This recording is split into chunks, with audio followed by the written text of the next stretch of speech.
আপনাকে আপনার কোম্পানির মালিক যদি একটা জিজ্ঞাসা করে, জি জহুরুল, সাপোজ আমাকে বলতেছে, কোম্পানির মালিক এসে বলতেছে জহুরুল আজকে আপনাকে রাত দিন 24 ঘন্টা ডিউটি করতে হবে, তাহলে আমি কি আসলে কি ওই কোম্পানির মালিককে ডাইরেক্ট মুখে জব দিতে পারবো? না, কখনোই না।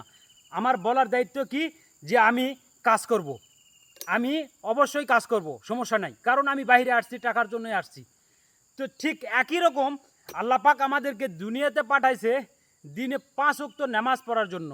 সেই 5 ওয়াক্ত নামাজ আমাদেরকে ফরজ করে দেওয়া হয়েছে। আর আমরা সেই মালিককে প্রত্যেকটা দিন 5 বার ডাইরেক্ট সেই সৃষ্টিকর্তাকে না বলে দিচ্ছি।